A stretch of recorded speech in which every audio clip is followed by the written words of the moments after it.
Good morning भाई सबको एक बार फिर से। ये हमारा सेकंड लेक्चर है, ठीक है। मतलब सेकंड लेक्चर, लेक्चर 1 का पार्ट 2। हम लोग मॉडर्न इंडिया देख रहे थे। मॉडर्न इंडिया के अंदर advent of Europeans in India, ये वाला टॉपिक हम लोग देख रहे थे। और मैंने ये बोला था चैप्टर नंबर 3 है, ये यूनिट नंबर 3 है। जो स्पेक्ट्रम की बुक आती है आपको उससे पढ़ना है, ठीक है। इस लेक्चर का मेन मोटिव नोट्स देना नहीं है, ठीक है। तो इसलिए हमने पहले डिस्कस किया था कि नोट्स देने वाले जो इश्यूज हैं हम काफी दूर हैं, वो चीजें ना आए। इसलिए बेटर है कि हम एक बुक खत्म करते हैं, पेज बाय पेज उसको खत्म करेंगे। तो इसीलिए इस लेक्चर को देखिए, उसके बाद स्पेक्ट्रम की जो बुक है उसको यूनिट नंबर 3 उसको पढ़िए, ठीक है। सब कुछ उसके अंदर कवर कर मिल जाएगा आपको। और फिर भी कोई डाउट है तो लाइव सेशन के दौरान उसको देख लेंगे। और सबसे बेस्ट तो यही होगा कि इसको भी एज ए क्लास लीजिए, और जब इसको देखिए तो कॉपी पेन लेके बैठे, जो आपको लगता है कि हमें लिखना चाहिए वो लिखिए, ठीक है। मतलब सॉफ्ट कॉपी वगैरह अगर हम देते हैं तो उसमें क्या है, जस्ट बहुत मटेरियल इकट्ठा हो जाता है। ऑनलाइन बहुत कुछ पड़ा हुआ है, ठीक है। लेकिन हमें क्या करना है, अपना एक मटेरियल डेवलप करना है, ठीक है, जिसको हम एग्जाम में यूज कर पाए, जिसको हमने बार बार पढ़ा हो, जो हमने अपने हाथों से लिखा हो। तो एक बार वो हैबिट डेवलप करने की कोशिश कीजिए, तो ज़्यादा इजी रहेगा एग्जाम को क्रैक करना। क्योंकि क्या हो रहा है कि आजकल यही चीज़ें हो गई हैं, बहुत कुछ ऑनलाइन मिल गया है, तो हम लोगों की हैबिट खत्म हो गई है चीज़ों को लिखने की, ठीक है।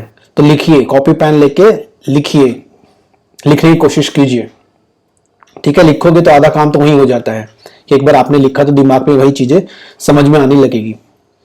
ओके, तो चलिए without wasting our time we should go directly to the our discussion.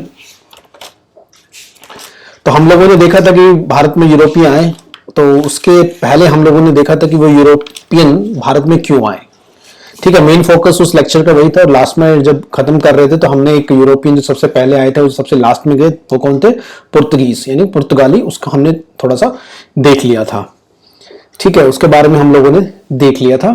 फिर आज हम कोशिश करेंगे कि इंग्लिश थोड़ा सा जो लंबा है इंग्लिश लोगों का ही है, और फिर फ्रांसीसियों का, और डच और डेन्स तो मतलब जस्ट पढ़ लीजिए, बाकी ज़्यादा इंपॉर्टेंट नहीं है वो हमारे लिए। तो पोर्तुगीज हमारे लिए इंपॉर्टेंट है, और उसके बाद इंग्लिश हमारे लिए इंपॉर्टेंट है, और उसके बाद हमारे फ्रेंच इंपॉर्टेंट है। बाकी डच एंड डेन्स इतने ज़्यादा इंपॉर्टेंट नहीं है। तो एक स्लाइड मैंने दोनों के लिए बनाई है, तो उसको जस्ट रीड कर लेंगे, ठीक है। थोड़ा आपकी बुक्स वगैरह में भी दिया हुआ है, तो वहां से भी आप इसको देख सकते हैं। इसके बाद मैं थोड़ा सा आपको रूपरेखा बता दूं कि हम कैसे चलेंगे। देखिए, यूरोपियन इन इंडिया हम देख लेंगे। इसके बाद आपको पता है कि सबसे लास्ट में जो यूरोपियन भारत में रुकने वाले हैं, जिसका सबसे ज्यादा इन्फ्लुएंस इंडिया पे होने वाला है, प्रभाव सबसे ज्यादा डालने वाले हैं, जो यहाँ पे लंबे समय तक शासन करने वाले हैं, वो ब्रिटिश, ठीक है। वो कौन है, ब्रिटिश। तो ब्रिटिशर्स, और अभी आपने देखा, मैंने बताया पोर्तुगीज आए, ठीक है, फिर ब्रिटिश आए, फिर जो हमने एक स्लाइड आपके साथ शेयर की थी, ये वाली।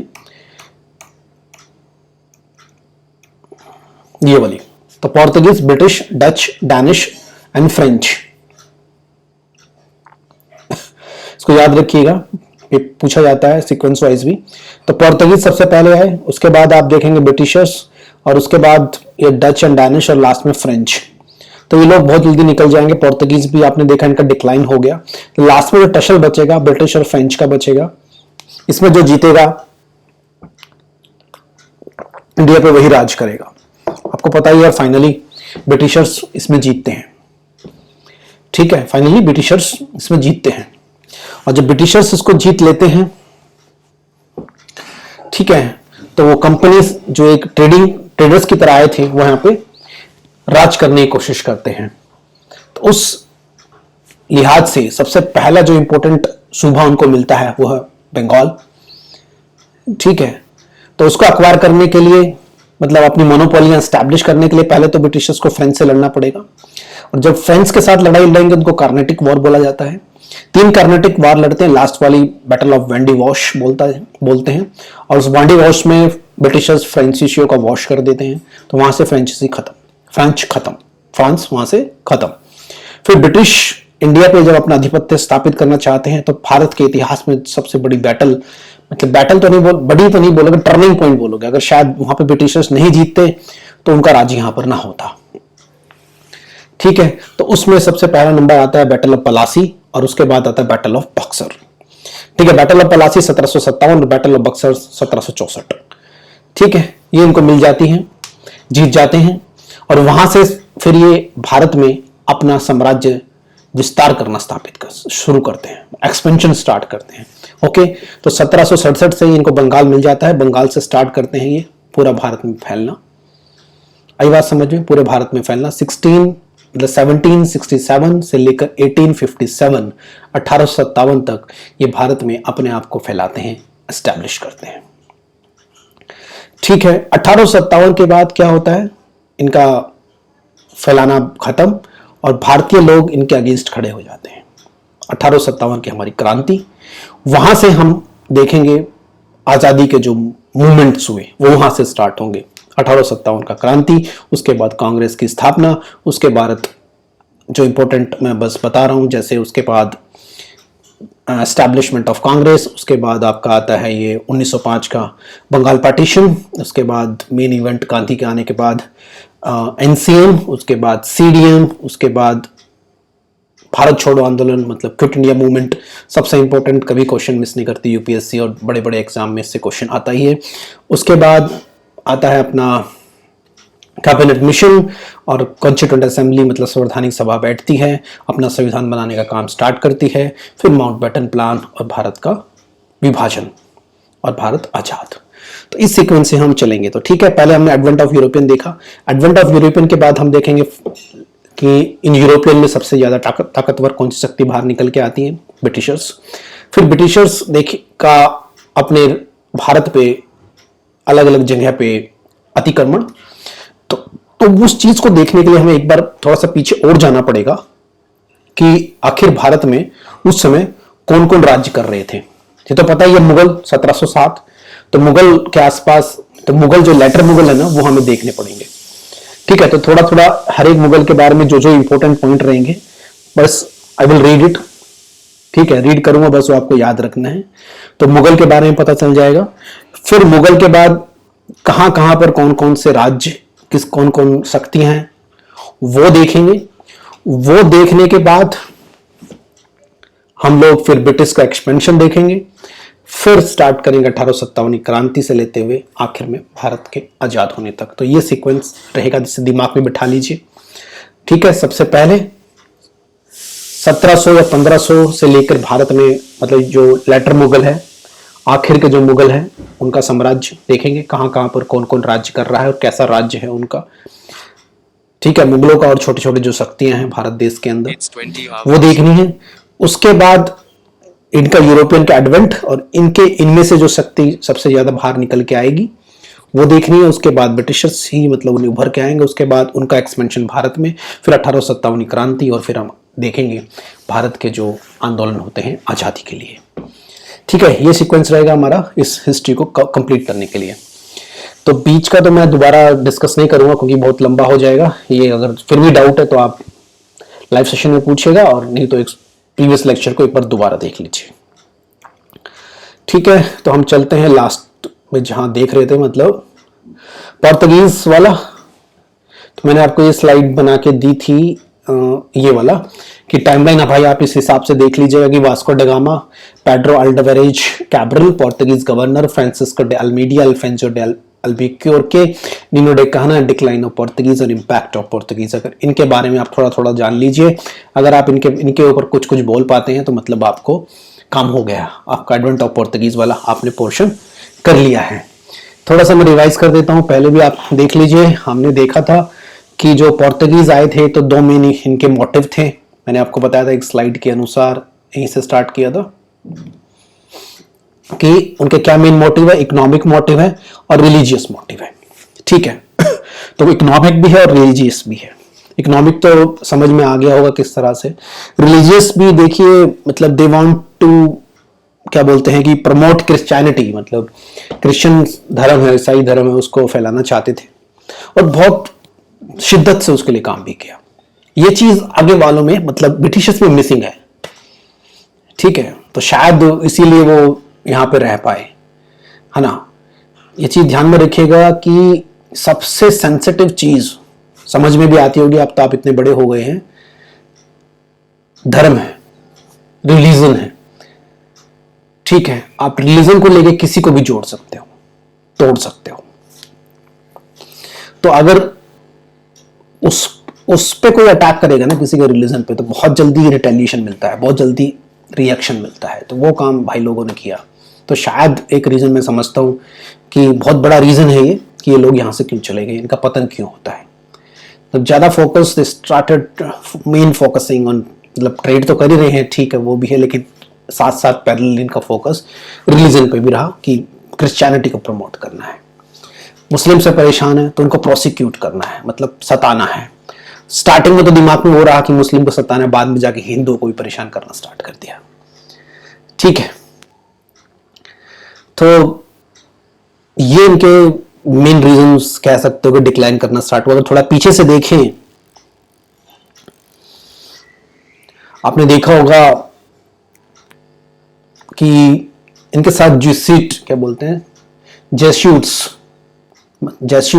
मतलब ये होते हैं कैथोलिक चर्च के मेंबर जो फैलाते थे, वो वाले लोग जो मतलब एक तरह से प्रिस्ट ही हैं, जेस्यूट्स बोला जाता है इनको।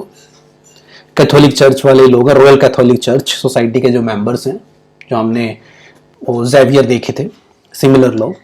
तो ये लोग फैलाते थे इनको, अपने धर्म को। तो स्टार्टिंग में आपने देखा भी होगा अपनी बुक में, जो आप पढ़ेंगे तो इसके बारे में थोड़ा सा डिस्कशन है कि अकबर के टाइम पे भी अकबर का भी इंप्रेशन अच्छा था इनके ऊपर। क्यों? क्योंकि अकबर थोड़ा सा डिस्कस करता था, मतलब he was having interest in question of theology.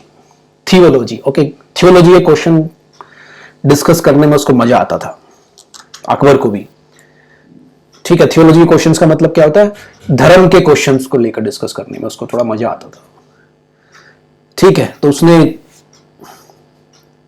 1579 में एक लेटर भी लिखा गोवा को कि भाई दो पढ़े लिखे लर्न प्रिस्ट जो बोलते हैं ना, पढ़े लिखे प्रिस्ट बहुत अच्छी तरह से जो लोग हैं, आप थोड़ा उनके साथ उनको हमारे दरबार में भेजिए, तो हम थोड़ा सा उनके साथ क्वेश्चंस करेंगे रिलेटेड टू थियोलॉजी, THEOLOGY, तो डिस्कस करेंगे उसके बारे में।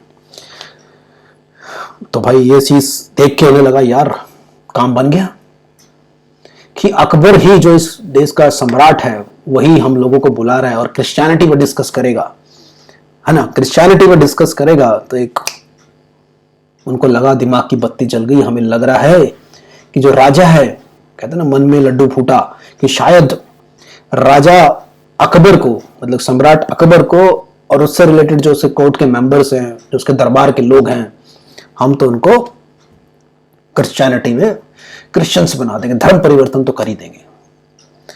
लेकिन ऐसा नहीं हुआ, ठीक है।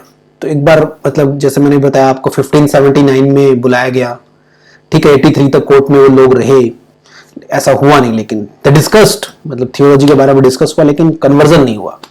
ऐसा नहीं पहली बार ही हुआ, उसके बाद फिर 1590 में फिर बुलाया गया, फिर 1595 में फिर बुलाया गया, ऐसा करके 2-3 बार बुलाया गया।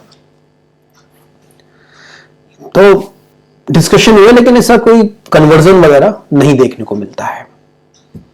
लेकिन अगर आप बात करें सलीम की, मतलब जहांगीर जो है, उनके जो बेटे थे, उनको इन ज्यूइस्ट में ज्यादा इंटरेस्ट नहीं था, जेसुइट्स में ज्यादा इंटरेस्ट नहीं था, ठीक है। लेकिन फिर भी ऐसा कोई दिक्कत नहीं की उसने, लेकिन वो नेग्लेक्ट तो जरूर किया उनको, जैसे जो इंपॉर्टेंस मिल रही थी ना अकबर के टाइम में उनको बुलाकर डिस्कस करना, लेकिन ही स्टार्टेड नेग्लेक्टिंग।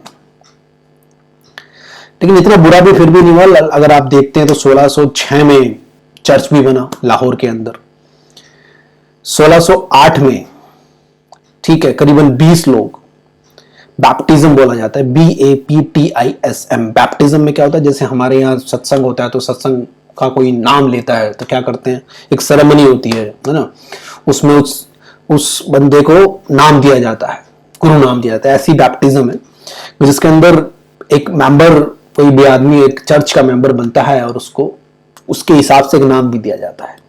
तो बैप्टिज्म हुआ 1608 में, करीबन 20 लोग कन्वर्ट हुए आगरा के अंदर, लेकिन कोई दिक्कत नहीं हुई।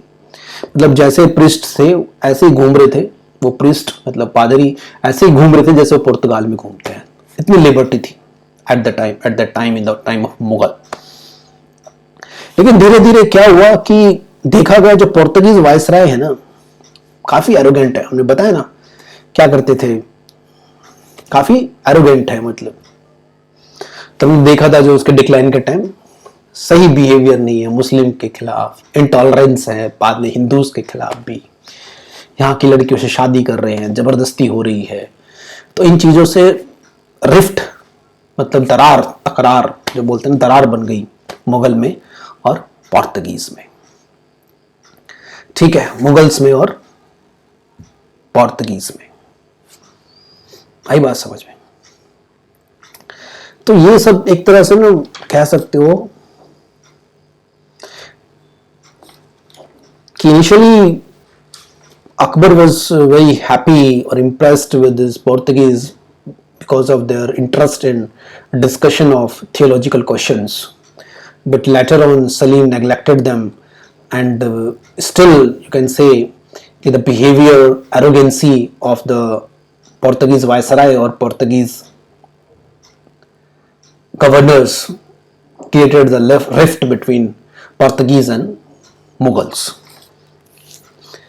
ठीक है,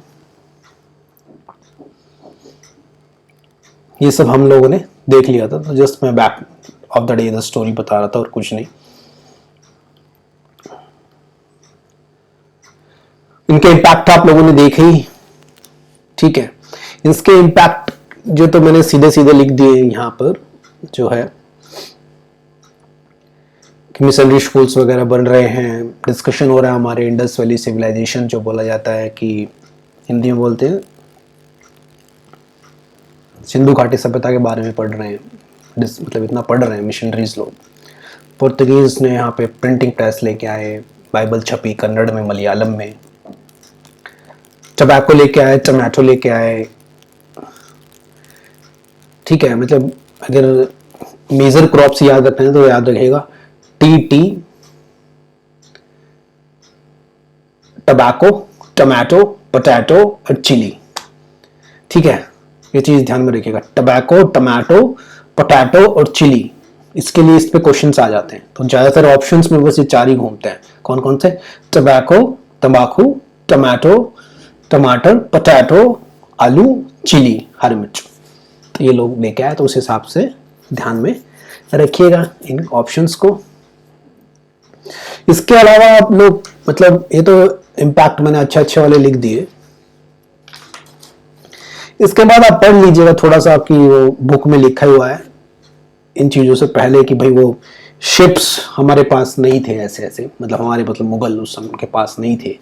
तो वो जो शिप लेके आ रहे हैं उससे उनको एक आइडिया लग रहा है कि वी शुड हैव इस तरह का शिप होने चाहिए। जो हथियार मतलब उनके पास थे वो उस टाइम मुगल्स के पास नहीं थे।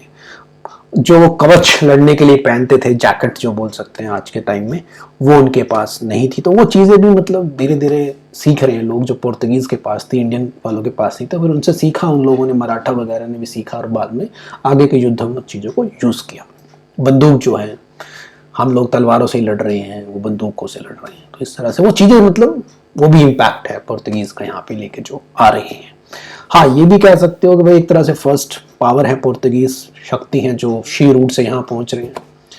तो एक तरह से मोनोपोली है इनकी सी रूट पे, इनकी स्टडीज पे, क्योंकि नहीं पता है कि कैसे पहुंचना है, बाकी लोगों के पास इतनी ताकत या समझ नहीं है। और फिर इनका जो डिक्लाइन मैंने बताया था ना आपको, डिक्लाइन समझ में आ गया। डिक्लाइन के लिए कह सकते हो मेरे ख्याल से तो सबसे बड़ा रीजन यहाँ पे रिलीजियस पॉलिसी है। ठीक है, उनकी रिलीजियस पॉलिसी, इंटॉलरेंस जिसको बोला जाता है। इंटॉलरेंस का मतलब होता है, टॉलरेंस मतलब सहनशीलता। तो टॉलरेट ही नहीं कर पा रहे हैं मुस्लिम्स को। बाद में ये चीज़ें इन्होंने हिंदू के साथ भी करना स्टार्ट कर दिया। और एक वो भी डिस्कस किया था मैंने कि स्पेन और पुर्तगाल का मर्जर हो जाता है। फिर जब मर्जर होता है स्पेन, तो स्पेन वालों का इतना इंटरेस्ट नहीं होता है इंडिया की तरफ। ठीक है, और बोला जो मोनोपोली है सी रूट पे, कि इनको ही पता है कैसे जाना है, वो बाद में टूट गई क्योंकि डच को ही पता चल गया कैसे आना है, इंग्लिश को ही पता चल गया कैसे आना है। ठीक है, वो भी एक मेन रीजन है। ब्राजील मैंने बताया था, वो इनको डिस्कवर कर लिया तो उसके बाद ज़्यादा इंटरेस्ट इनका ब्राजील में हो गया, इंडिया पे इतना इंटरेस्ट नहीं रहा। और उसके बाद ये भी ध्यान में रखिए कि पहले ये मोनोपोली थी, यही थे सब कुछ, 100 साल के लगभग इन्हीं का सब कुछ चल रहा था, है ना। तो कोई कॉम्पिटिटर नहीं था। अब कॉम्पिटिटर आने स्टार्ट हो गए, डच आने स्टार्ट हो गए, ब्रिटिशर्स आने स्टार्ट हो गए, तो उनके साथ लड़ना है। कॉम्पिटिटर के साथ लड़ पाए, मतलब अपने कॉम्पिटिटर के साथ लड़ पाए तो रहोगे, नहीं लड़ पाए तो खत्म हो जाओगे। ये तो मतलब प्रकृति का रूल है। जब तक आप अकेले हो ठीक है, आपकी चलेगी, और जिस दिन आपके साथ कोई कॉम्पिटिटर आ गया तो आपको कॉम्पीट करना ही है ना, उसके साथ उससे अच्छा बनने की कोशिश करनी है, और नहीं कर पाए तो आप खत्म हो जाओगे। वही पुर्तगालीज के साथ हो रहा है, पुर्तगीज के साथ में हो रहा है। तो यहां से मैं आगे चलता हूं कि डच का आगमन भारत में। डच मैंने आपको पहले बताया था, मैप देख लीजिए। मैप के अंदर यहाँ छोटा सा, यहाँ आपने देखा था पुर्तगाल, ये स्पेन, और ये जो रेड कलर में दिख रहा है दैट इज नीदरलैंड, और इसी को बोला जाता है हॉलैंड, और यहाँ के लोगों को बोला जाता है डच। और ये जर्मनी। ठीक है, तो पुर्तगाल की आपको लोकेशन याद हो गई, और ये स्पेन की लोकेशन याद होगी, इसके पड़ोस में ही नीदरलैंड। तो यहां से लोग आ रहे हैं। तो Dutch came to India for trade, तो भाई सब लोग यहाँ पे ट्रेड के लिए आते हैं, तो ये लोग भी ट्रेड के लिए आ रहे हैं। सबसे इंपॉर्टेंट इनका बोला जाता है कि design the flute ship which was much lighter and required small crew. तो इन्होंने कुछ ऐसे जहाज बनाए जिनको फ्लूट शिप बोला जा रहा है, और बहुत हल्के थे। ठीक है, छोटा छोटा क्रू चाहिए होता था, तो ये लोग इजीली पहुंच गए। तो main interest of Dutch was Indonesia. ठीक है, ज्यादा इंटरेस्ट इनका इंडोनेशिया में था, और आर्किपेलॉजी बोला जाता है, द्वीपों का समूह। तो इंडोनेशिया में आपने देखा ना, बहुत सारे द्वीप समूह से मिलकर बनता है, 4-5 द्वीप समूह है, उसके बाद उनको मिलकर इंडोनेशिया बनता है। तो वही इंडोनेशिया आर्किपेलागो और spice island, not in India, और वहीं के आसपास के जो आइलैंड्स है जिसको मसाले वाले आइलैंड्स बोला जाता है, उन्हीं में ज़्यादा इंटरेस्ट था इनका। ठीक है, तो ये ज़्यादा इम्पोर्टेंट नहीं है हम लोगों के लिए, तो फिर भी आप थोड़ा सा देख लीजिएगा, बस एक स्लाइड के तौर पे रख रहा हूँ मैं इसको, बाकी तो रट्टा मार लेना क्योंकि कुछ खास ज़्यादा इम्पोर्टेंट नहीं है हमारे लिए ये। तो 1596 में कॉर्नलिस डे हार्टमैन करके एक बंदा है जो फर्स्ट टाइम ट्रैवलर है जो इंडिया पहुंच पाया। उसके बाद डच ईस्ट इंडिया कंपनी बनी, डच ईस्ट इंडिया कंपनी, जो फर्स्ट, तो उसने आके अपनी फर्स्ट फैक्ट्री बनाई मसूलीपट्टनम में, जो कि आंध्रा में है। ओके, सेकंड फैक्ट्री बनाई पेट्रोलापोली निजामापट्टनम के अंदर। उसके बाद 1610 के अंदर Dutch signed a treaty with king of Chandragiri और establish their headquarter at Pulicat and they minted gold coin called pagodas. ठीक है, डच ने एक ट्रीटी की, कहाँ के, चंद्रागिरी के राजा के साथ, और वहां पे अपना एस्टैब्लिश किया पुलिकट के अंदर। ठीक है, पुलिकट के अंदर अब इन्होंने अपना हेडक्वार्टर बनाया था। अभी तक हमने क्या देखा था, सबसे पहले कौन थे, हमने जो देखा था पोर्तुगीज, तो उन्होंने अपना मेन हेडक्वार्टर जो वर्क करना स्टार्ट किया, काइंड ऑफ पौंडीचेरी, तो इनका यहाँ पे हेडक्वार्टर है जो वो है पुलिकट। हालांकि पहले आए हैं मसूलीपट्टनम में, जैसे वो आए थे कालीकट में, मतलब कालीकट में आया था, वही फैक्ट्री एस्टैब्लिश की। तो ये लोग भी मसूलीपट्टनम में पहली फैक्ट्री एस्टैब्लिश करते हैं। चंदेरागिरी जो है उनसे मतलब ट्रीटी करने के बाद, संधि करने के बाद हेडक्वार्टर बनाते हैं पुलिकट में, और वहाँ पे गोल्ड कॉइन भी मिंट करते हैं। मतलब मिंट का मतलब होता है जारी करना या उनको बनाना, सोने के सिक्के, और उसको पगोडास कहा जाता है। तो ठीक है, तो मसूलीपट्टनम जो मैंने बताया आपको यहाँ पे 1605 में इनकी 1605 कुछ किताबें 1606 लिखती है, तो यहाँ पे इन्होंने फैक्ट्री बनाई। उसके बाद इन्होंने नागापट्टनम नियर चेन्नई पोर्तुगीज से लिया। ठीक है, ध्यान में रखिए, अब नागापट्टनम ले रहे हैं पोर्तुगीज से। ठीक है, वो भी पोर्तुगीज से छीन रहे हैं, तो मतलब अब पोर्तुगीज के टसल स्टार्ट हो गए हैं, और वहां पे अपना स्ट्रॉन्ग होल्ड बनाया। तो आप देखिए लगभग साथ आए हैं ये लोग ना, तो इस समय ये लोग भी एंट्री मार रहे हैं, और 1600 के आसपास हमारे यहाँ इंग्लिश भी एंट्री मार गए हैं। तो इनके साथ भी टसल द सेम टाइम मतलब पोर्तुगीज है यहाँ पर, और अराउंड 100 ईयर्स रहने के बाद डच आ गए हैं, और कुछ ही दिनों बाद पोर्तुगीज भी कुछ ही दिनों बाद इंग्लिश भी आए हैं। सॉरी, इंग्लिश आ गए और डच भी, ज्यादा टाइम का डिफरेंस नहीं है। तो यहाँ पे इनके साथ आपस में टशल तीनों में स्टार्ट होंगे बेसिकली, जो जीतेगा वो सिकंदर। तो 1623 में देखिए, जो यहाँ पे बोल रहा हूं मैं, अम्बोयना, ठीक है, इंडोनेशिया के अंदर है। और इस अम्बोयना को भी डच ने पोर्तुगीज से लिया था, ये भी ध्यान में रखिएगा। अम्बोयना ने डच ने पोर्तुगीज से ही छीना था 1605 में। वहां पर क्या हुआ, मतलब अभी क्या हो रहा है, मैंने बताया ना आपको, पोर्तुगीज हैं और इंग्लिश वाले लोग और डच लोग दोनों आ गए हैं। तो दोनों में लड़ाइयां लड़ रही हैं कि अब कौन एस्टैब्लिश करेगा। तो एक लड़ाई एक तरह से क्लाइमैक्स पे पहुंची, ठीक है, कहां पे, अमेबोना के अंदर, जो कि इंडोनेशिया में है। अमेबोना डच वालों ने पोर्तुगीज से छीना था 1605 में, जिसके अंदर अमेबोना मैस्कर जो बोला जाता है, मास्कर मतलब नरसंहार। तो अमेबोना नरसंहार के अंदर डचेस लोगों ने 10 इंग्लिश मैन और 9 जापानीज को मार दिया, ठीक है। उसके बाद याद रखिएगा एक कॉम्प्रोमाइज होता है दोनों के बीच में, 1667, स्लाइड में नहीं है तो ध्यान में रखिएगा। ये क्या होता है, कॉम्प्रोमाइज होता है दोनों के बीच में, 1667 डच और ब्रिटिशर्स के बीच में। क्या कॉम्प्रोमाइज होता है, डच ब्रिटिशर्स क्या करते हैं, इंडोनेशिया से हट जाते हैं, ठीक है, वहां पे कहते हैं अब हम लोग नहीं रहेंगे, और डच इंडिया से हट जाते हैं कि हम फोकस करेंगे इंडोनेशिया में। तो ये एक तरह से कॉम्प्रोमाइज हो गया।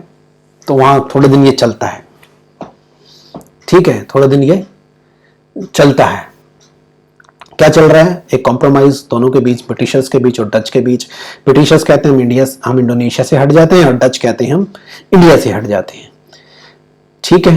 तो तुम मतलब ब्रिटिशर्स छोड़ रहे हैं डच वालों के लिए इंडोनेशिया, और डच छोड़ रहे हैं इंडिया ब्रिटिशर्स के लिए। तो एक बहुत इंपॉर्टेंट चीज हो रही है, मतलब काम सही चल रहा है इंग्लिश का, ब्रिटिशर्स का भारत के लिए, क्योंकि अब डच से एक एग्रीमेंट हो गया। तो एग्रीमेंट हो गया तो बिना लड़ाई के काम चल जाए तो उससे अच्छे का क्या बात है। क्योंकि क्या होता है, लड़ाई लड़ोगे तो नुकसान तो होता ही है ना, इतना पैसा खराब होता है, इतने सैनिक मारे जाते हैं। तो कॉम्प्रोमाइज से काम चल जाए तो उससे अच्छा कुछ नहीं है। तो वही यहाँ पे हो रहा है, ठीक है। लेकिन भाई कॉम्प्रोमाइज तो कर लेते हैं, फिर भी नहीं माने। तो क्या किया इन्होंने, 3 इंग्लिश शिप को कैप्चर कर लिया डच वालों ने बे ऑफ बंगाल के अंदर, ठीक है। अब नहीं माने, अब लातों के भूत नहीं मानते भी बातों से।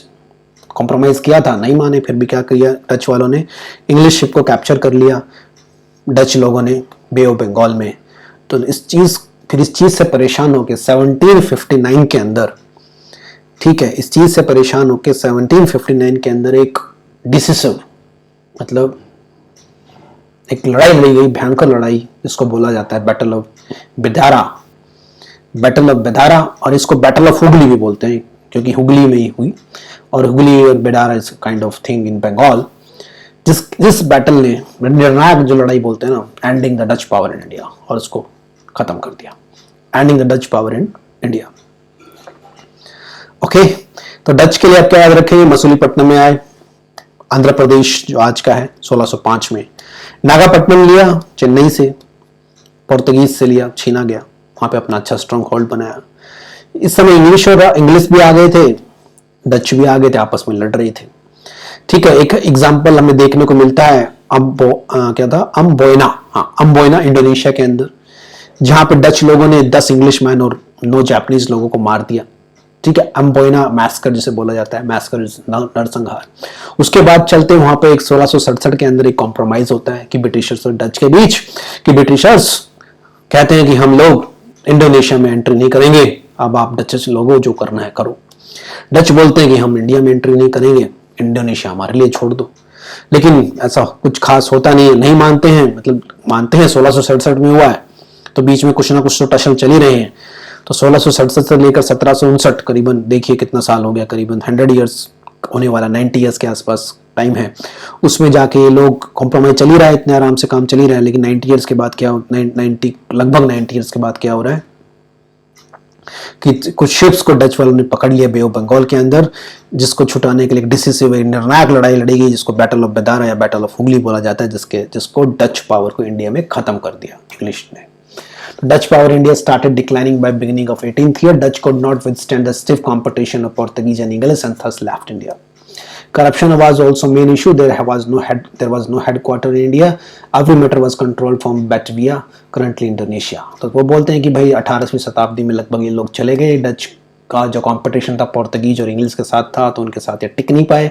करप्शन भी उनके अंदर बहुत था। दूसरा रीजन ये भी है कि इंडिया में उनका कोई ऐसा हेडक्वार्टर नहीं बनाया। सारे के सारे हेडक्वार्टर जो भी कंट्रोल करते थे बैतविया से करते थे, जो कि इंडोनेशिया में था। ठीक है, complete monopoly of Dutch was over trade and commerce of Indonesia. और ज़्यादातर उन्होंने अपना इंटरेस्ट जो है वो इंडोनेशिया में दिखाया, तो इसलिए ज़्यादा इंडिया में भी इंटरेस्ट नहीं दिखाया और द लेफ्ट द इंडिया।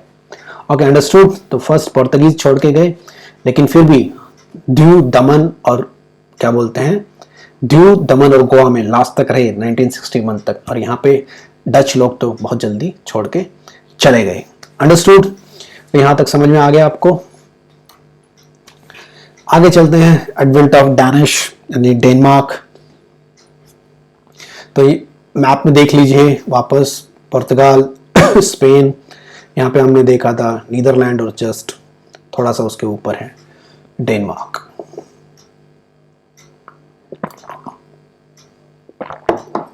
तो इसके अंदर भी आपको एक पैराग्राफ बुक में दिया हुआ है। ठीक है, तो वहां से पढ़ लीजिएगा कि डेनमार्क वाज ए माइनर, छोटी सी कॉलोनियल पावर थी जो भारत के अंदर आई। इन्होंने भी अपनी डैनिश ईस्ट इंडिया कंपनी बनाई 1616 में, और ट्रेडिंग पोस्ट बनाए ट्रेनक्यूबार इन तमिलनाडु, और फेडरिक नगोर नियर सियमपोर इन वेस्ट बंगाल 1755 में बनाया। तो इतनी खास इंपॉर्टेंट नहीं है, जस्ट रीड दिस, अपनी बुक से ही पढ़ लीजिएगा। यहाँ से पढ़ लीजिए कि छोटी सी पावर थी, 1616 में आए, कंपनी एस्टैब्लिश की, तो 1620 में तमिलनाडु के अंदर अपना एक आउटपोस्ट बनाया। फिर उसके बाद कॉलोनी बनाई फेडरिक नगर, जिसे बोला जाता है सियमपोर के पास वेस्ट बंगाल के अंदर। 1799 reverse William Carey and 2 fellow Baptist missionaries establish printing press. ठीक है, प्रिंटिंग प्रेस बन रही है सियमपोर के अंदर, जो बाइबल की कॉपियां बांटेंगे। Carey establish Serampore college, the first institute to impart western style education India. ये ध्यान में रखिएगा, इन एशिया। तो ये थोड़ा सा इंपॉर्टेंट हो सकता है। और in 1845 Denmark ceded Serampore to Britain. तो डेनमार्क ने सैम्पोरे किसको दे दिया? ब्रिटेन को दे दिया, thereby ending the nearly 150 years of Danish presence in Bengal. तो बंगाल में करीबन 150 साल रहे, पर ज़्यादा इन्फ्लुएंशियल नहीं है। ठीक है, तो हमारे लिए भी इतने इंपॉर्टेंट नहीं है। नेक्स्ट चलते हैं, एडवेंट ऑफ इंग्लिश। भाई ये सबसे इंपॉर्टेंट हमारे लिए, यही लोग रहते हैं। तो इसमें थोड़ा सा मैं आपको इंटरेस्टिंग चीज बताऊंगा, शायद कभी आप लोगों ने ध्यान ना दिया हो, आज देंगे। तो देखिए मैप में मैंने पड़ोस में यूरोप का मैप लगाया है। ठीक है, तो जो ये आइलैंड है ना, ये यहाँ पे देखिए, ये है ये वाला आइलैंड। आइलैंड मतलब टापू, वो मैंने यहाँ पे दिखाया है। ठीक है, वो मैंने यहाँ पे दिखाया है। तो ध्यान में रखिए, इस आइलैंड जो ये वाला नीले रंग का है वो यहाँ पे दिख रहा है। तो यहाँ पे देखिए 3 पार्ट है। ये वाला जो पार्ट है दैट इज इंग्लैंड, और यहाँ पे देखिए दैट इज, ठीक है, तो ये वाला पार्ट आप देखिए 3 पार्ट्स में बटा हुआ है। तो इन 3 पार्ट्स जो हैं, ठीक है, ये वाली बात समझ में आई नहीं आई तो एक बार मैं पीछे आपको दिखाता हूँ। एक मैप और था जहां मैंने इसको दिखाया था।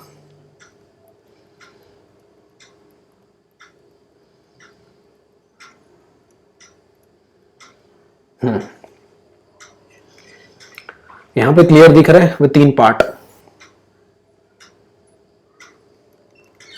बस फिर वही चलते हैं, ज्यादा पीछे हो जाएगा।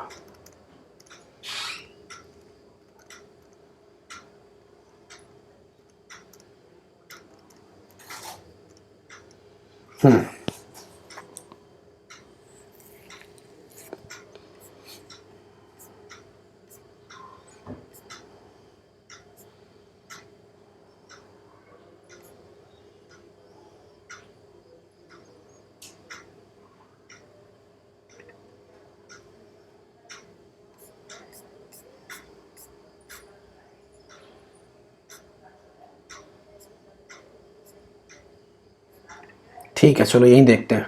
तो इसको देखिए, यहाँ पर जो मैंने बताया कि ये है, ये आइलैंड आपको देखना है। ठीक है, मैं आपको चीजें बताऊं, आप किताबों में सुनते होंगे या वैसे भी आप लोगों ने सुना होगा। एक को बोलते हैं ग्रेट ब्रिटेन, कई बार सुना होगा यूनाइटेड किंगडम, और कई बार सुना होगा ब्रिटिश आइलैंड, आइलिस। तो United Kingdom, Great Britain, British isles, सब में क्या है? British, Britain. ठीक है, तो हम देखते हैं सब में डिफरेंस क्या है। तो देखिए, ये आइलैंड है, ये वाला, ये वाला, ये जो बड़ा पोर्शन है दैट इज इंग्लैंड, ये वाला पोर्शन वेल्स, और ऊपर वाला पोर्शन स्कॉटलैंड। ठीक है, तो स्कॉटलैंड, इंग्लैंड और वेल्स, ये तीन पोर्शन है। अगर आप इस सब इन तीनों को इकट्ठा कर दें तो इसको बोला जाता है ग्रेट ब्रिटेन। ओके, इसको बोला जाता है ग्रेट ब्रिटेन। इन तीनों देशों को इकट्ठा कर दें, स्कॉटलैंड, इंग्लैंड, वेल्स। तो बड़े वाला इंग्लैंड, इसके साथ वाला स्कॉटलैंड, सॉरी इसके साथ वाला वेल्स, और ऊपर वाला ये वाला स्कॉटलैंड। फिर ये छोटा टापू इसके साथ में है, कौन सा है? ये छोटा टापू इसके साथ में है। ठीक है, लेफ्ट हैंड साइड को, तो इसके भी दो पार्ट है, एक नॉर्थ आयरलैंड, एक आयरलैंड। ठीक है, जो ऊपर की तरफ है नॉर्थ आयरलैंड और नीचे की तरफ है आयरलैंड। तो अभी हमने देखा था स्कॉटलैंड, इंग्लैंड, वेल्स और नॉर्थ आयरलैंड, जो ब्लू ब्लू पोर्शन, तीन तो यहाँ पे है, प्लस आप नॉर्थ आयरलैंड को भी ले लीजिए। इन चारों को मिला दो तो इसको बोला जाता है यूनाइटेड किंगडम। ओके, इसको बोला जाता है यूनाइटेड किंगडम। और जो एक अकेला बच गया, इसको भी इंक्लूड कर दो तो ये पांचों जो मिलके बोलेंगे, इसको बोला जाता है ब्रिटिश आइलिस, ब्रिटिश आइलिस। तो समझ में आ गया। ग्रेट ब्रिटेन क्या है? Great Britain Scotland, England, Wales को मिलाकर बनता है। इसके अंदर अगर आप नॉर्थ आयरलैंड इंक्लूड कर दे तो इसको बोला जाता है यूनाइटेड किंगडम, है ना। यूनाइटेड मतलब किसी को जोड़ रहे हो, यूनाइटेड किंगडम। और इसके अंदर आप आयरलैंड को भी इंक्लूड कर दो तो इसको बोला जाता है British isles. That is just question of GK. ठीक है, जीके में आपके जीके इंप्रूवमेंट के लिए है। आगे चलते हैं आगे। तो नेक्स्ट टॉपिक जो हमारा है, एडवेंट ऑफ इंग्लिश। भारत में इंग्लिश, अंग्रेजों का आगमन क्यों होता है? बैकग्राउंड यही है भाई कि पोर्तुगीज बहुत ज्यादा पैसा कमा रहे थे, तो वहां के व्यापारियों ने बोला कि भाई एलिजाबेथ को, अपनी महारानी को, कि कंपनी वंपनी बनाओ, हम लोग भी चलते हैं, हम लोग भी पैसा कमाते हैं। ठीक है, तो उसकी बात मानी गई, उनकी बात मानी गई, तो उसकी कंपनी बनाई गई जिसको जॉन कंपनी बोला जाता है, और इसी को ईस्ट इंडिया कंपनी बोलते हैं, इसी को EIC शॉर्ट फॉर्म में बोला जाता है। तो कैसे बनी कि in 1599 a company to trade with East was formed, कि 1599 में एक कंपनी बनाई गई ईस्ट के साथ व्यापार करने के लिए, पूर्व के साथ व्यापार करने के लिए। ठीक है, मैंने आपको बताया था कि भाई शेयर वेयर यहाँ पे स्टार्ट हो ही गए थे। तो जो भी शेयर होल्डर हैं, ठीक है, वो मतलब जैसे एक कंपनी के अंदर सबने अपने पैसे शेयर खरीद रखे हैं, मतलब शेयर होल्डर है उस कंपनी के, मान लो 1000 लोग हैं, तो 1000 लोग, एक इलेक्शन होता था, अपने 24 डायरेक्टर को चुनते थे। ठीक है, उसको कोर्ट ऑफ डायरेक्टर बोला जाता था। ठीक है, वो क्या करते थे? कोर्ट ऑफ डायरेक्टर बोला जाता था। वो कोर्ट ऑफ डायरेक्टर फिर इसको कंपनी को चलाते थे। ठीक है, जैसे एक कंपनी होती है, उसकी बोर्ड ऑफ डायरेक्टर होते हैं, बोर्ड ऑफ डायरेक्टर कंपनी को चलाते हैं। इसी तरह से यहाँ पे एक कंपनी है जिसका नाम है जॉन कंपनी, और जो उसके शेयर होल्डर है वो इलेक्शन करते थे। इलेक्शन में से 24 लोगों को चुनते थे। 24 लोगों को जो चुना जाता था उनको डायरेक्टर बोला जाता था, उसको कोर्ट ऑफ 24 डायरेक्टर बोला जाता था। ठीक है, तो वही मेन बॉडी थी जो इस कंपनी को चलाती थी। उसके बाद क्वीन एलिजाबेथ ने उसको एक चार्टर दिया। क्या चार्टर दिया? कि भाई जाओ तो 15 साल के लिए ईस्ट के साथ व्यापार करो। चार्टर का मतलब मैंने आपको पहले बताया था कि लाइसेंस, और नाम किस नाम के अंतर्गत दिया? किस नाम के अंतर्गत दिया गया? Governor and company of merchants of London trading into East Indies. तो ये भाई इंग्लिश और हिंदी दोनों में सेम नाम है, याद रखिएगा। तो क्या हो रहा है, समझ में आ गया आपको? 31 दिसंबर 1600 को क्वीन एलिजाबेथ, ठीक है, क्या कर रही है? रॉयल उनको एक चार्टर दे रही है, लाइसेंस दे रही है। रॉयल इसलिए लगा रही है क्योंकि महारानी की तरफ से आ रहा है, राजघराने की तरफ से आ रहा है, इसलिए रॉयल लग रहा है। चार्टर मतलब लाइसेंस दिया जाता है उनको कि 15 साल के लिए आप जाओ और व्यापार करो। कंपनी बना दी, उसको व्यापार करने का लाइसेंस दे दिया। मैंने पहले बताया था चार्टर, जब रॉयल चार्टर मिलता है तो उसमें क्या होता था कि उस कंपनी के अलावा दूसरी कंपनी को वहां पे व्यापार करने की अनुमति नहीं मिलेगी। तो अब ईस्ट इंडिया से, मतलब इंग्लैंड से कोई दूसरी कंपनी वहां पे नहीं जा सकती। ठीक है, 15 ईयर के लिए अभी, या कुछ दिनों बाद इसको हमेशा के लिए कर देते हैं, इन्फिनाइट टाइम के लिए, बाद में देखेंगे उन चीजों को। तो भाई फिर James Lancaster was the commander of first voyage. Voyage का मतलब होता है जत्था, जत्था मतलब यहाँ पे हवाई जत्था तो होगा नहीं, यहाँ पे कौन समुद्री जत्था, तो वो तैर के गया टॉर्बे 1601 में पहुंचा। और जो शिप का नाम था रेड ड्रैगन। ये भाई छोटे छोटे एग्जाम में पूछ लिया जाता है कि जो पहला जत्था भारत में आया उसमें जो शिप था कमांडर का उसका क्या नाम था, तो रेड ड्रैगन था। After death of Elizabeth one James one succeeded, तो एलिजाबेथ वन के मरने के बाद जेम्स वन वहां के राजा बने और उसने कैप्टन विलियम हॉकिंस को भारत भेजा, मुगल जो एम्पर थे उस टाइम जहांगीर, उनकी कोर्ट में जाओ बात करके आओ और बिजनेस करने के लिए बात करो जहांगीर से। आगे बात समझ में, मोटिव क्या था भाई, पुर्तगाली बहुत पैसा कमा रहा था, हमें भी पैसा कमाना चाहिए, एलिजाबेथ के पास गए और कंपनी बनाई। कंपनी का नाम रखा गया जॉन कंपनी या फिर ईस्ट इंडिया कंपनी, जिसको शॉर्ट फॉर्म में EIC बोला जाता है। उसका 24 कोर्ट ऑफ डायरेक्टर हैं जो चुने जाते हैं शेयर होल्डर द्वारा साल में एक बार जनरल इलेक्शन के द्वारा। रॉयल चार्टर मिल रहा है उनको 15 साल के लिए, बाद में उसको इन्फिनाइट टाइम के लिए बढ़ा दिया गया।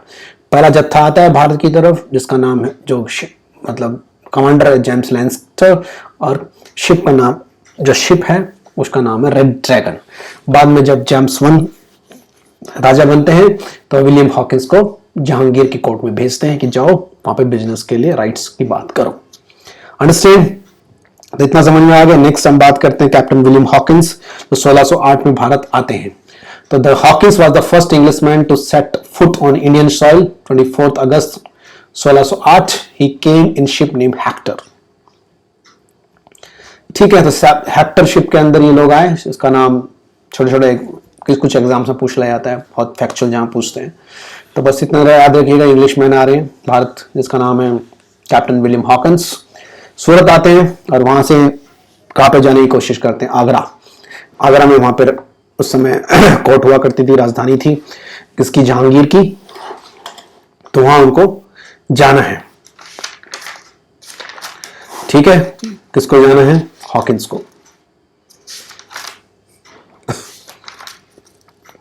तो ध्यान में रखिए 1608 में विलियम हॉकिंस आ रहे हैं, शिप का नाम है हेक्टर, जो सूरत पहुंचता है। जेम्स विलियम ने उसको भेजा है कि जाओ इंडिया के साथ बिजनेस करके आओ, बिजनेस के लिए बात करो। पोर्तुगीज को भी ये पसंद नहीं आता है, तो वो कोशिश करते हैं कि जो हेक्टर सॉरी विलियम है, विलियम हॉकिंस हैं, किसी तरह से जहांगीर की कोर्ट ना पहुंच पाए, बट ऐसा होता नहीं है। अल्टीमेटली कोशिश की जाती है बट ये पहुंच जाते हैं। ठीक है, एक चीज और ध्यान में रखिएगा, जो जहांगीर है ना, और ये जो है ही अंडरस्टैंड तुर्किश लैंग्वेज समझ में आती है उनको, और विलियम हॉकिंस जो है वो तुर्किश लैंग्वेज में बात करने में माहिर है, मतलब वो बात कर पाता है। तो इससे पहले जितने भी लोग आते थे, जैसे पोर्तुगीज भी आए या कोई और लोग यहाँ पे आ रहे हैं, तो उनको बीच में एक ट्रांसलेटर चाहिए था जो अपने मुगल एम्पायर तक अपनी बात पहुंचा सके, लेकिन ये आपस में ही बात कर लेते थे, because Jahangir also know Turkey language और हॉकिंस को भी टर्की लैंग्वेज आती है। तो इस चीज से भाई इंप्रेस हो गए कौन, जहांगीर, और उसको बोला कि हम आपको मनसबदार बना देते हैं और 30,000 आपको सैलरी देंगे। ये पोर्तुगीज को पसंद नहीं आया। ठीक है, ये पोर्तुगीज को पसंद नहीं आया। उसके बाद 1611 में हॉकिंस मुगल की कोर्ट छोड़ के निकल जाते हैं बाहर वापस। तो वही बात समझ में, हॉकिंस के लिए आपको क्या याद में रखना है कि जब हॉकिंस आते हैं, हेक्टर के शिप में आते हैं, जहांगीर से मिलते हैं। जहांगीर क्यों इंप्रेस होता है, बिकॉज क्या बोलते हैं वो टर्किश लैंग्वेज में बात कर पाता है। ठीक है, इतना खुश हुआ कि उसको तो इंग्लिश खान बोल दिया जहांगीर ने। तो ये भी कहीं फैक्चुअल क्वेश्चन आ जाता है कि किसने किसको इंग्लिश खान बोला, तो जहांगीर ने बोला विलियम्स हॉकिंस को बोला। ठीक है, तो कोशिश भी करता है कि भाई वहाँ पे कुछ फैक्ट्री बनाई जाए सूरत के अंदर, बट उनको मिल नहीं पाता है और मान भी जाते हैं, बट पोर्तुगीज के प्रेशर में वो वापस ले लिया जाता है। तो उस चीज से फिर समझ में आ जाता है हॉकिंस को भी, इंग्लिश को भी, कि भाई पहले पोर्तुगीज के साथ इनका कुछ इलाज करना पड़ेगा, तभी हम मुगल लोगों से कुछ कर पाएंगे, नहीं तो मुश्किल है। ठीक है,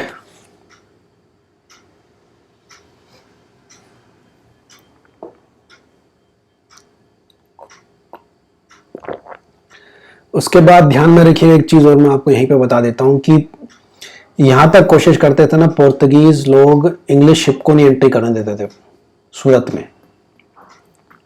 फिर 1612 में क्या हुआ, कैप्टन बेस्ट आए। कैप्टन बेस्ट ने लड़ाई लड़ी पोर्तुगीज के साथ और उसको हरा दिया। ठीक है, कैप्टन बेस्ट, इनका शिप का नाम भी ड्रैगन शिप है। 1612 में इन्होंने किसको हरा दिया, पोर्तुगीज को हरा दिया। अब क्योंकि जहांगीर के पास कोई नेवी नहीं थी तो दिस इंप्रेस्ड मुगल। ठीक है, मुगल जहांगीर को ये चीज बड़ी पसंद आई। ठीक है, तो वहां से फिर वो बोल देता है कि भाई ठीक है, आप फैक्ट्री एस्टैब्लिश कर लो। तो ये बात समझ में आ रही है, मतलब फैक्ट्री यहां से एस्टैब्लिश हो रही है सूरत के अंदर 1613 में। ठीक है, ये वही है बैटल ऑफ सॉले बिटवीन पोर्तुगीज और 1611 में तो नहीं है, 1612 के आसपास की है। ठीक है, ये थोड़े थोड़े 1 ईयर्स के डिफरेंस अलग अलग किताबों में भाई, तो उसको थोड़ा सा माइंड मत करना। तो 1612 में होता है ये सब लड़ाइयाँ, बैटल ऑफ शॉले, जिसके अंदर हार जाते हैं पोर्तुगीज। वो काफी इंप्रेस, जिससे जहांगीर कन्विंस हो जाता है और उनको परमानेंट फैक्ट्री खोलने के लिए अलाउड कर देते हैं 1613 में। तो 1613 में पहली फैक्ट्री आती है। ठीक है, 1616 में फिर मसूलीपट्टनम में फैक्ट्री खोलते हैं साउथ में। -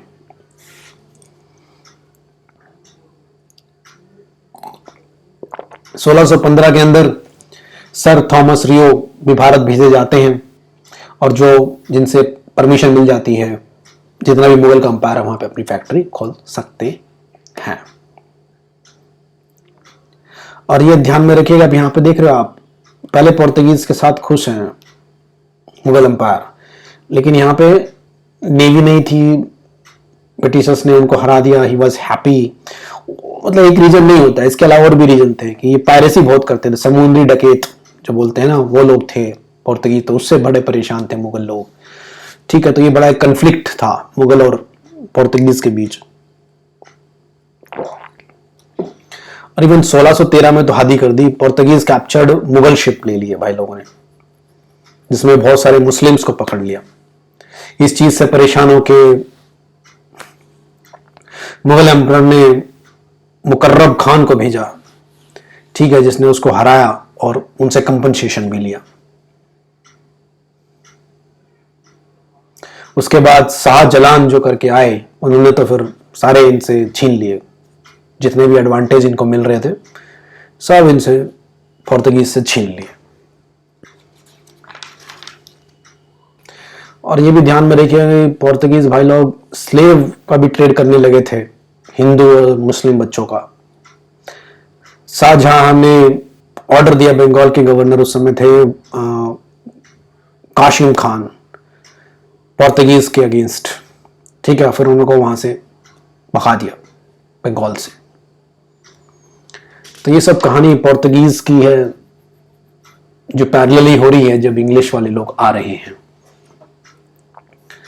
तो ये चीज समझ में आ रही है आपको कि इंग्लिश लोग आ रहे हैं और पोर्तुगीज को जो टशल है वो मुगल के साथ ही बढ़ रहा है।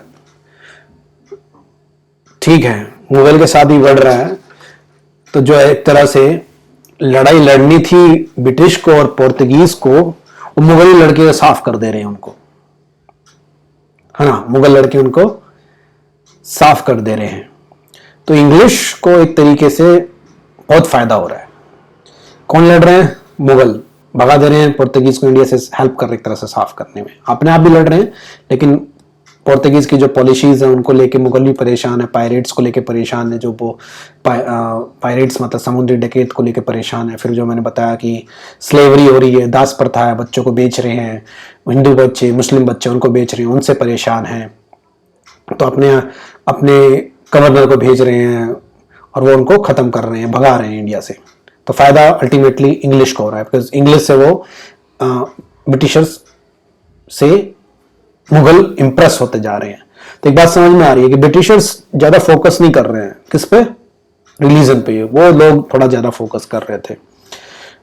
तो एक रास्ता साफ हो रहा है इंग्लिश के लिए। दूसरा रास्ता आप देख लो कि और साफ हो रहा है कि मैंने आपको बताया, पिछले हमने देखा था ना कि इंग्लिश वालों ने पोर्तुगीज वालों से शादी कर ली 1662 में। जेम्स टू ने उनकी प्रिंसेस, पोर्तुगीज की प्रिंसेस से शादी कर ली, तो डावरी में बॉम्बे मिल गया, जस्ट 10 पाउंड देना पड़ता था एनुअली। तो उनके तो दामाद हो गए, तो भाई लोग वैसे ही नहीं ज्यादा पंगा नहीं लेंगे अब इंग्लिश वालों से, तो साफ, तो उनका रास्ता साफ इंग्लिश वालों का। तो एक लक भी चल रहा है कि कहेंगे ना कि अगर कोई क्वेश्चन पूछे कि भाई क्यों इंग्लिश वाले ही एस्टेब्लिश कर पाए, बाकी लोग क्यों भाग गए, तो एक थोड़ा सा लक फैक्टर भी आप देखिए यहाँ पे। एक मुगल भी उनके पीछे पड़े हुए हैं, उनकी पॉलिसीज की वजह से उनको भगा रहे हैं, ठीक है। दूसरा, पोर्तुगीज वालों ने शादी कर ली इनकी प्रिंसेस के साथ, पोर्तुगीज प्रिंसेस ने शादी कर ली इंग्लिश प्रिंस के साथ, तो इंग्लिश वालों को डावरी में ही मिल गया बॉम्बे, तो एक रिलेशन बन गया, तो वैसे नहीं लड़ेंगे 1662 के अंदर। उसके बाद आपने, मैंने बताया था कि और दूसरी पावर कौन है इस समय, डच, ठीक है। डच के साथ क्या किया, कॉम्प्रोमाइज कर लिया कि भाई डच वालों, हम लोग सिर्फ अब इंडिया में ही ध्यान देंगे, आप इंडिया से चले जाओ, और हम लोग इंडोनेशिया से बाहर आ जाते हैं। तो एक टाइम मिल गया है अच्छा सा अपने आप को एस्टेब्लिश करने का, और फिर भी नहीं माने डच लोग, तो भाई बैटल ऑफ बेदारा या बैटल ऑफ हुगली निपटा दिया 1759 में। ओके, तो ये चीजें समझ में आ रही है। तो ये समझ में आ गई आपको, जॉन कंपनी समझ याद रखिएगा, उसके बाद विलियम हॉकिंस के बारे में याद रखिएगा, पहली फैक्ट्री सूरत के अंदर याद रखिएगा, उसके बाद मसूलीपट्टनम में याद रखिएगा। तो मैं थोड़े छोटे और चीज बता दूं आपको कि इंग्लिश फैक्ट्री जो अलग अलग जगह पे लग रही है, तो मद्रास के अंदर फोर्ट सेंट जॉर्ज, ठीक है। तो ये मैं तीन फोर्ट्स हैं, Saint George, Saint David, Fort William. तो बार बार आपको कहीं ना कहीं देखने को मिलेंगे, तो मैंने इसकी हेडिंग उसी तरह से बना दी है कि आपको भी से याद हो जाए कि कहां पर है। तो मद्रास के अंदर फोर्ट सेंट जॉर्ज, ठीक है। इसके अंदर क्या हुआ कि फ्रांसिस डे करके है, उन्होंने obtain Madras on lease from Raja of Chandragiri, ठीक है। तो उनसे लीज का मतलब क्या होता है, रेंट पे ले लिया, मद्रास को ले लिया कि हम लोग यहाँ पे चलाएंगे, और उसके बदले में जितना कॉस्ट, इंग्लिश हैज टू पे half the customs revenue of the port, तो उसमें आधा रेवेन्यू उनको देना पड़ता था। मतलब आपने मद्रास पोर्ट उनसे ले लो, जैसे आजकल हो रहा है, अडानी को फ्लाइट्स मिल जाता है एयरपोर्ट चलाने के लिए, फिर जो अब काम सारा अडानी करेगा, तो पहले गवर्नमेंट को करना पड़ रहा था, उसी तरह से इनको करना पड़ रहा था मुगल्स को। तो वहां से आपने उनसे ले लिया, और आधा जो भी रेवेन्यू आएगा वो आधा इंग्लिश रखेंगे, आधा मद्रास को आधा गवर्नमेंट को दे देंगे। तो वही काम यहाँ पे हो रहा है कि आधा रेवेन्यू हम ये लोग इसको दे देंगे, चंद्रागिरी के राजा को, बाकी आप मद्रास हमें दे दो।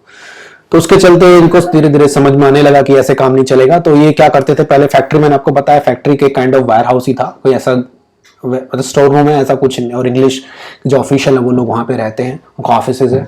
ऐसा नहीं है कि वहाँ पे ये कुछ मतलब फैक्ट्री बना के कुछ सामान बना रहे हैं, ऐसा कुछ नहीं है। तो उसके आसपास फिर इन्होंने क्या करते थे, जब ये चीज समझ में आने लगी भाई थोड़ा थोड़ा थ्रेड है, कुछ नुकसान हो सकता है, तो इनके आसपास किलाबंदी कर दी, ठीक है। तो किलाबंदी कर दी, तो किला बना दिया। किलाबंदी का मतलब क्या होता है, चारों तरफ से दीवारें बड़ी बड़ी बना दीजिए, और उसकी एंट्री रिस्ट्रिक्ट कर दीजिए, यहाँ पे सब लोग आ नहीं पाएंगे, घेराबंदी कर दीजिए उसकी। तो उस किले को फिर उन्होंने बोला फोर्ट सेंट जॉर्ज। तो जॉर्ज बोलिए, तो फोर्ट सेंट जॉर्ज वो मद्रास के अंदर बन रहा है, और कहाँ से लिया गया, राजा ऑफ चंद्रागिरी से मद्रास इन्होंने लिया था। तो ये इसका इंपॉर्टेंस है फोर्ट सेंट जॉर्ज का, बस मद्रास के अंदर है, ये याद रखिए। चंद्रागिरी से लिया गया, हाफ रेवेन्यू की वाली बात की, बाद में उस पोर्ट को इन्होंने फोर्टिफाई कर दिया, और उस फोर्ट का फोर्टिफाई करने के बाद जो नाम दिया दैट इज सेंट जॉर्ज। तो ये इस फिगर में आप थोड़ा सा देख लीजिएगा कि ये है आपका इलाका फोर्ट सेंट जॉर्ज का। उसके बाद मद्रास के अंदर ही सेकंड फोर्ट बन रहा है, फोर्ट सेंट डेविड। उन्होंने इसको लिया था देवीनापट्टनम से, मद्रास के नीचे, उसका नाम रखा गया फोर्ट सेंट डेविड। तो दो फोर्ट है इनके मद्रास के अंदर। बंगाल में इन्होंने हुगली फर्स्ट फैक्ट्री बंगाल में ली और परमिशन इन्होंने सुल्तान सहूजा से ली जो सूबेदार ऑफ बंगाल थे। और उसके बाद फोर्ट विलियम 1690 में जो अब चारनॉक एस्टैब्लिश फैक्ट्री है सुल्तानतू एंड फोर्टिफाइड, और जो उसको फोर्टिफाइड किया दैट इज फोर्ट विलियम, उसको फोर्ट विलियम बोला गया। ठीक है, बॉम्बे के अंदर आपको बता ही दिया कि King Charles II of England receive Bombay as dowry on marrying Portuguese princess. तो चार्ले II को डॉवरी में मिल गया था, दहेज में मिल गया था जब उन्होंने शादी की पोर्तुगीज प्रिंसेस के साथ। इन 1668 क्राउन ट्रांसफर्ड टू कंपनी, तो उनको मिल गया क्राउन को, महारानी ने उठाकर उसको कंपनी को दे दिया जस्ट 10 पाउंड्स रेंट पे। उसके बाद धीरे से क्या, पहले बॉम्बे जो सूरत था इंपॉर्टेंट प्लेस, उसको उन्होंने चेंज करके बॉम्बे रिप्लेस कर दिया। Principal depot of company on west coast, तो they replaced from Surat to Bombay. तो बॉम्बे इनका इंपॉर्टेंट सेक्टर बन गया। ओके, तो ये है एडवेंट ऑफ इंग्लिश। तो ये आपको थोड़ा थोड़ा समझ में आ गया होगा। एक टाइमलाइन की तरह मैंने यहाँ पे लिखा हुआ है, तो उसको देख लीजिए। 1608 में कैप्टन हॉकिंस आते हैं, जहांगीर की कोर्ट में विजिट करते हैं, परमिशन मांगते हैं, मिल भी जाती है, पर क्या बोलते हैं वो जो लोग होते हैं पोर्तुगीज की कुछ प्रॉब्लम की वजह से नहीं मिलती। रीजन लिखा ही मोनोपोली ऑफ पोर्तुगीज थे। बाद में बैटल ऑफ सॉल्वे होती है पोर्तुगीज के अगेंस्ट, जिसमें लोग बेस्ट जो है वो जीत जाते हैं। फिर जहांगीर को काफ़ी इंप्रेस होते हैं इस चीज़ से, और 1613 में उनको परमिशन दे देते कि अपनी फैक्ट्री बना लीजिए। फैक्ट्री बना भी लेते हैं। ठीक है, उसके बाद थॉमस रियो करके आते हैं और उनको ऑल ओवर मुगल एम्पायर में ट्रेड करने का राइट मिल जाता है। 1616 में सेकंड फैक्ट्री बनती है मसूलीपट्टनम के अंदर, पहली फैक्ट्री साउथ के अंदर जो आंध्र में बनती है। उसके बाद उन्हें फ्री राइड्स मिलते हैं गोलकोंडा के अंदर, बॉम्बे उन्हें डॉवरी में मिलता है, और 1717 फारूक शयार से फरमान मिलते हैं, रॉयल फरमान जो बोला जाता है, राइट टू इशू दस्तक। ये सबसे बड़ा काम हुआ था। मैं इसको अभी डिस्कस नहीं करूंगा 1717 वाले को, बस याद रखिए कि ये एक बहुत बड़ा काम था। मैं जब इसको लेटर मुगल पढ़ाऊंगा उस समय इसको डिस्कस करूंगा। हालांकि आपके बुक में ये दिया हुआ है, पढ़ लीजिएगा। इसके अंदर कुछ नहीं है, मतलब ये कुछ आई थिंक 3000 पाउंड के अंदर, 3000 रुपये या पाउंड के अंदर इनको बंगाल मिल जाता है। और इशू दस्तक या पासेस देने का राइट मिल जाता है। सामान लेके जाते हो तो आपको कुछ पैसे वहाँ पे ट्रेड कस्टम वगैरह देने की जरूरत नहीं है, लेके चले जाओ। तो और भी इसके पॉइंट्स है, वो हम इसको अलग से डिटेल में इसको देखेंगे जब लेटर मुगल पढ़ेंगे। हाँ, लेकिन ये याद रखिएगा इसको गोल्डन फरमान बोला जाता है, बहुत बहुत इंपॉर्टेंट है। 1717 का फारूक शयार गोल्डन या रॉयल फरमान, मैग्ना कार्टा भी बोला जाता है ये। ओके भाई, अंडरस्टैंड यहाँ तक इंग्लिश वालों का। आगे बात करते हैं फ्रांसिसियो की। तो फ्रेंच तो लास्ट थे, were the last of European colonial power to set foot in India. तो ये है आपका फ्रांस, तो आपने पुर्तगाल, स्पेन, फ्रांस। ओके, फ्रांस तो मैंने गलती से वो जर्मनी बोला, तो उसको सुधार लेना भाई। तो यहाँ पे पुर्तगाल है, उसके बाद स्पेन है, उसके ऊपर फ्रांस है, उसके बाद हमने यहाँ पे देखा था नीदरलैंड, और उसके बाद हमने यहाँ पे देखा था जो डेनमार्क। ओके, तो सबसे लास्ट में आने वाले लोग हैं ये, देवर ऑल्सो, ये भी प्रॉफिट कमाना चाहते थे जैसे सबके साथ हो रहा है। तो इसके बारे में भी हमें ज़्यादा डिटेलिंग नहीं करनी, तो हम जस्ट मैं आपको डिटेलिंग करनी है जो लड़ाइयाँ लड़ेंगे, तो जस्ट मैं आपको एक टेबल के रूप में दिखा रहा हूँ। याद रखिएगा कि 1664 में formation of French east India company बनी, कॉलबर्ट करके जो है इनके बनाने वाले, और उसको लाइसेंस दिया लुइस 14 ने, ये इनके वहाँ के राजा हैं फ्रांस के। 1667 में फर्स्ट फ्रेंच फैक्ट्री सूरत में बनाई इन्होंने अपनी, तो ये भी लोग सूरत में आ रहे हैं, इंग्लिश वाले भी सूरत में बना रहे हैं। उसके बाद मसूलीपट्टनम में बना रहे हैं, काफ़ी लोगों ने मसूलीपट्टनम में बनाया है।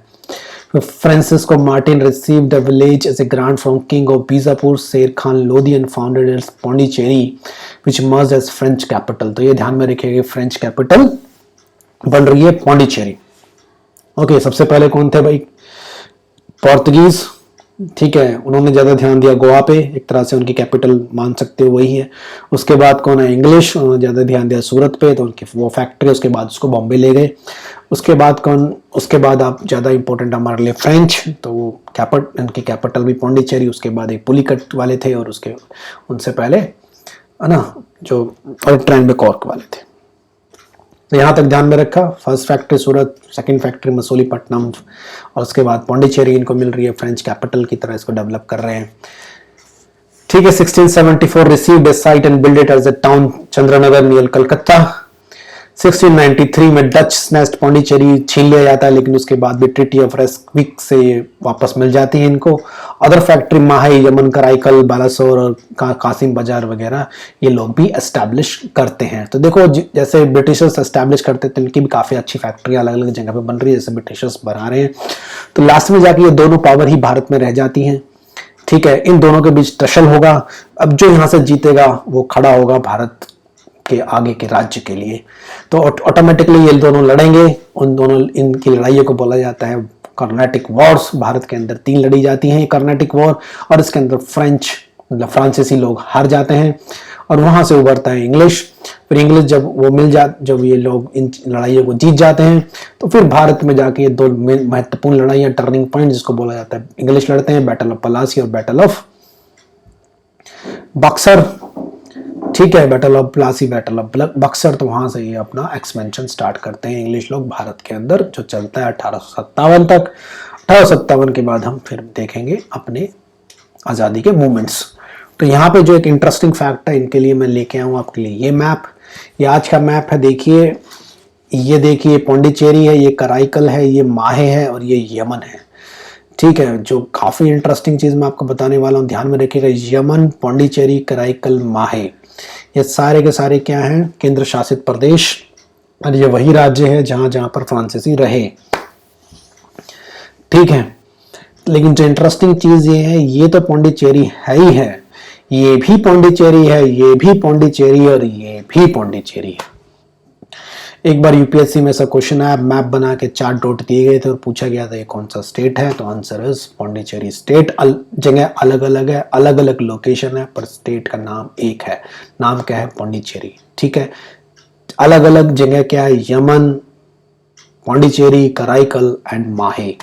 माहे आपका अलग कोस्ट पर है, मतलब माहे आपका वेस्टर्न कोस्ट पर है, ईस्टर्न कोस्ट पर यमन, पौंडीचेरी, कराईकल है।